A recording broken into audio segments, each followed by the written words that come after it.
She served coffee to Navy SEALs every morning for 3 years. Never spoke unless spoken to. Always kept her sleeves rolled down, even in the desert heat. The younger guys called her Angel.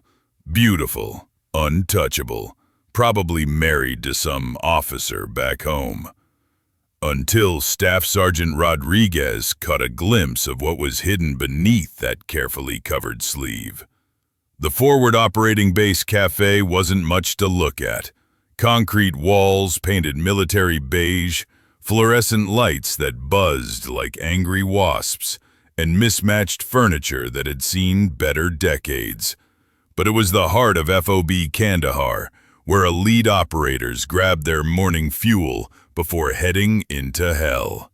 Maya Torres moved through the chaos like water around stones, while grown men, built like freight trains, argued about gear and girlfriends.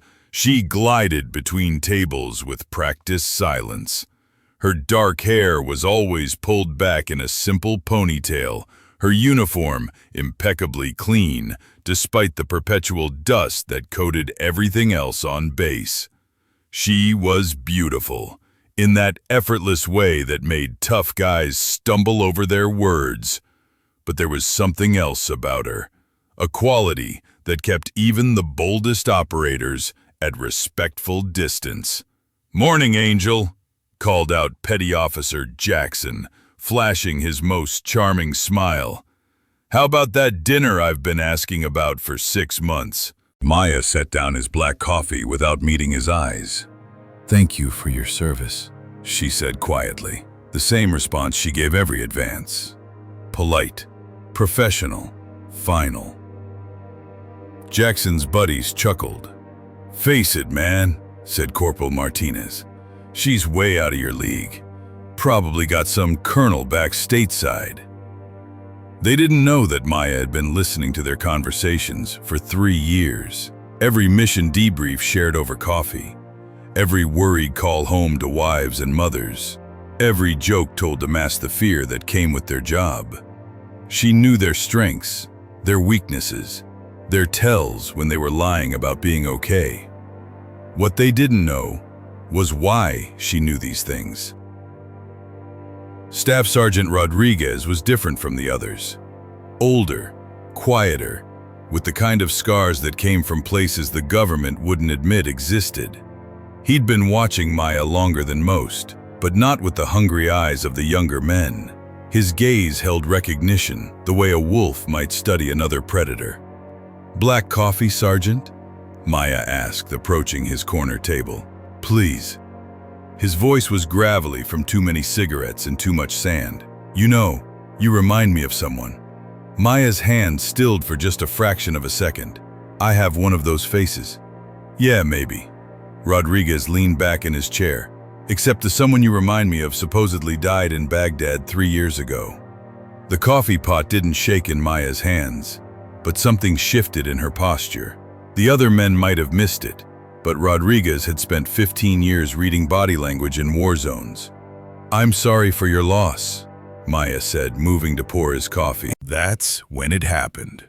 As she reached across the table, her sleeve rode up exactly 1 inch, just enough to reveal the edge of a tattoo on her inner wrist.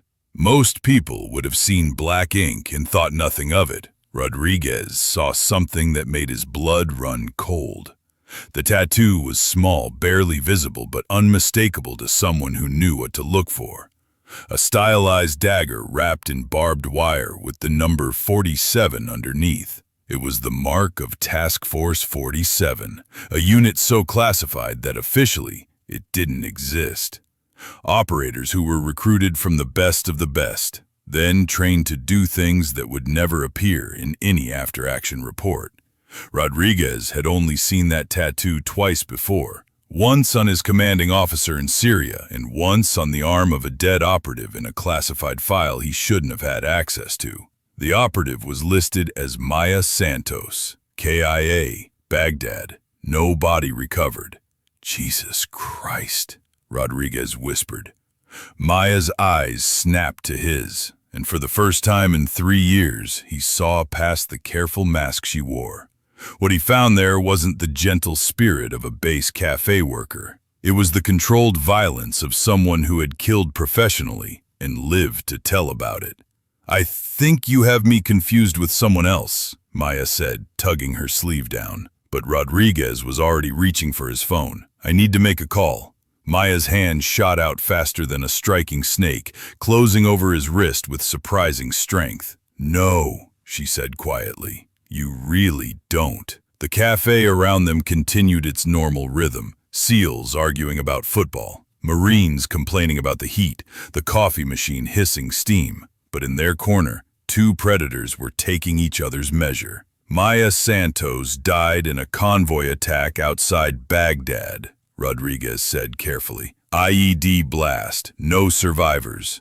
"Maya Santos did die," Maya replied, her voice barely above a whisper. "I'm just Maya Torres now. I serve coffee. I mind my own business, and I'd appreciate it if others did the same."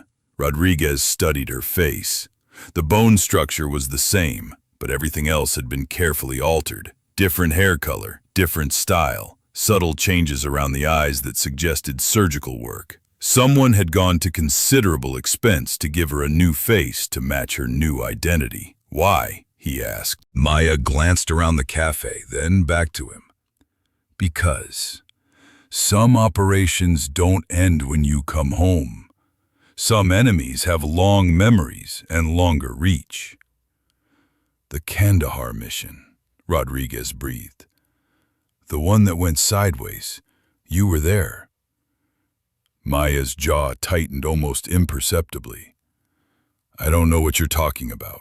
But Rodriguez was putting pieces together now. 3 years ago, Task Force 47 had conducted a high-value target elimination in Kandahar province. The target was eliminated, but the mission had gone catastrophically wrong. Half the team was KIA, and the survivors were scattered to the wind with new identities and strict orders to disappear. "How many of you made it out?" Rodriguez asked. "Enough," Maya said. "Not enough." She started to turn away, but Rodriguez caught her arm gently. "The man you killed, he had friends, rich friends, powerful friends." Maya looked down at his hand until he released her. "Had. Past tense. I made sure of that." The weight of what she just admitted hung between them. Maya Torres, the quiet cafe worker, had been conducting her own private war while serving coffee to America's finest. "How many?" Rodriguez asked. "All of them," Maya said simply. "It took 2 years, but I found every single person who put a price on our heads. Some accidents, some random crimes, some just disappeared." Rodriguez felt a chill that had nothing to do with the air conditioning. "You've been operating solo for 3 years? Someone had to. The government hung us out to dry, classified the mission, buried the files, denied we ever existed." Maya's voice carried the bitter edge of betrayal. "They figured it was easier to let us die than explain what we were doing there in the first place." "And your team?" "Dead. All except me and Thompson.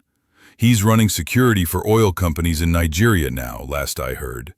We agreed it was safer to stay separated." Rodriguez leaned back in his chair, processing what he'd learned. "So you came here, to a forward operating base full of the best operators in the world." "Best place to hide," Maya said with a ghost of a smile. "Nobody looks for a ghost among the living." "But you're not just hiding, are you?" Rodriguez's eyes narrowed. "You're watching, listening, learning." Maya's smile widened slightly. "Old habits." "There's something else," Rodriguez said, studying her face. "Something you're not telling me." Maya glanced around the cafe again, then leaned closer. 3 months ago, I started seeing familiar faces. Not American faces, contractors mostly, private security, but I recognized their handlers.